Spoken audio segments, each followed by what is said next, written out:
Hi guys, my name is Nonima Tigela. Welcome to my YouTube channel. So today I want us to talk about the Senzo Meyiwa case that never recovered for, it's been 11 years full now. It's not recovering from all the situation that happened in that house after he died.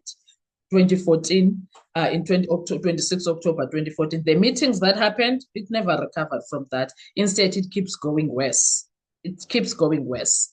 So in 2016, a senior police official did something right. He stood before Parliament, and said something quiet, but he said it very loudly.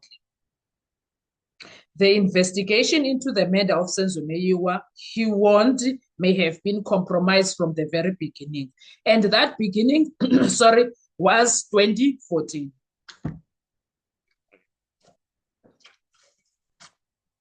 And this was 2016 when this official was saying this.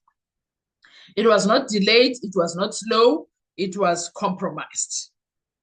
I'm sure he was just saying at the time because he was not there.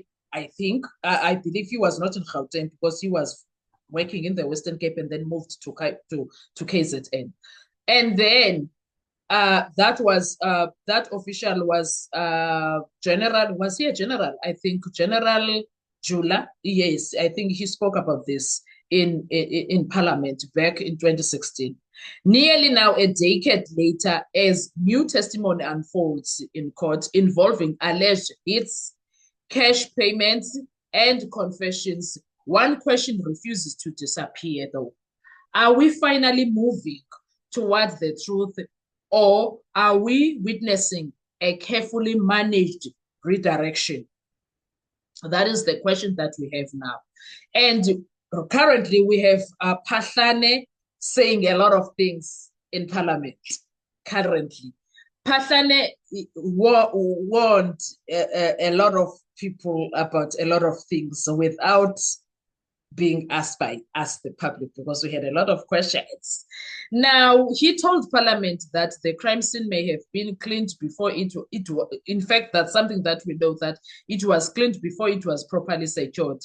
He said interference stalled the investigations, and he admitted that what happened in the early days could not be undone. No arrest followed.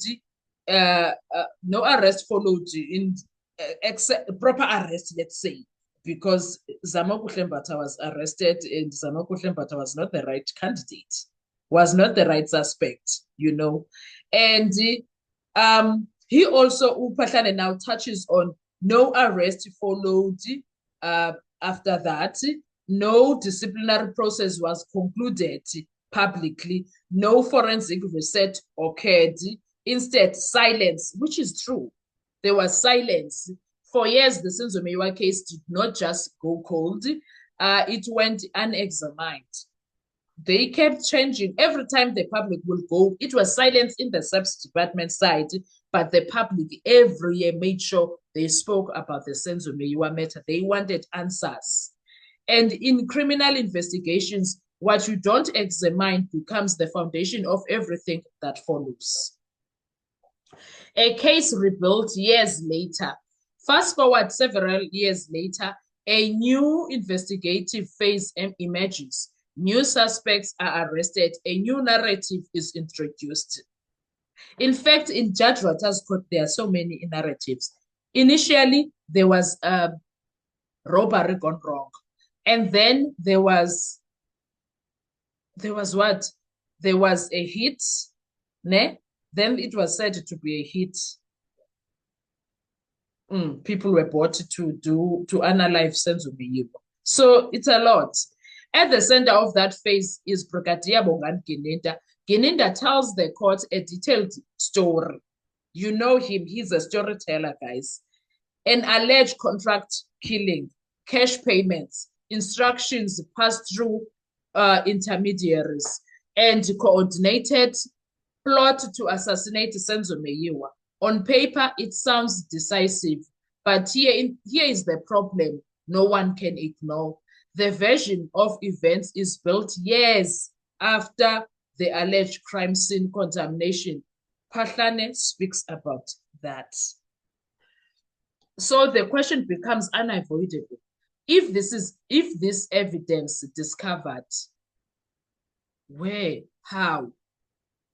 Is it even evidence that was discovered?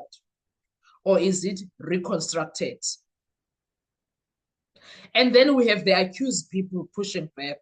The accused did not merely deny the charges. They alleged they were tortured. They were coerced in confessions. And the statements have been fabricated and evidence produced after arrest, not before. There's a lot of things that are not making sense. These are not technical or objections. They go directly to admissibility. In law, evidence obtained through torture is not weak, it is poisonous. And when multiple accused raise similar claims independently, courts are forced to examine process, not just the outcome. And that is why we are hoping Judge Lwatha Mokgoatlheng is going to do exactly that.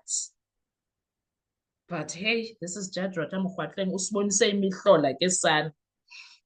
If the accused are lying, the state must still explain why did the truth take nearly a decade to emerge. If the accused are telling the truth, the implications are devastating. It would mean the case was not rescued, it was reframed. And where Sibiya enters in the story, he is always in some stories, no. This is where renewed attention turns to Shedrack Sibiya. Sibiya's historical role within the senior policing structures places him close to the period when the case stalled and when crucial decisions were made about direction, priority, and oversight. And he was at the crime scene when the entire story was being formed or when the case started. On the crime scene when Senzo Meyiwa died, he was there. He was there. It's not about personal guilt. No, we are just stating the obvious. It is about institutional accountability. When a case collapses early and later re-emerges with a dramatically different narrative, the law demands one thing. One thing only. Continuity must be proven. It must be proven. Not assumed, not implied, proven. And the core legal problem here is that courtesy relies on the state to prove things. Also, courts rely on chains of custody, chains of evidence, chains of command. Now, the 2016 people that were saying that something is off. There was something that was tampered with somewhere in the early investigations. It suggested those chains may have been broken before they were ever secured. That creates a structural problem for the Senzo Meyiwa case. Even truthful evidence can become unreliable if the system collecting it is compromised. And yet the trial now is asking the court and the public to accept the same institution that failed 2014, back in 2014. It failed early, later corrected itself perfectly without fully explaining how. That is not skepticism. That is due process. So everything that is about this case now is really questionable.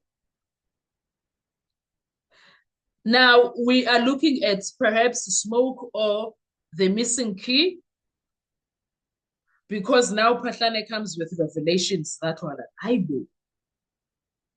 So are Phahlane's revelations the missing key or just another layer of smoke? They are neither irrelevant nor conclusive. They are contextually detonators. They force three questions the trial cannot avoid. One, why did the investigation stall for years after alleged contamination? Who benefited from the silence? And why is accountability for that period still absent?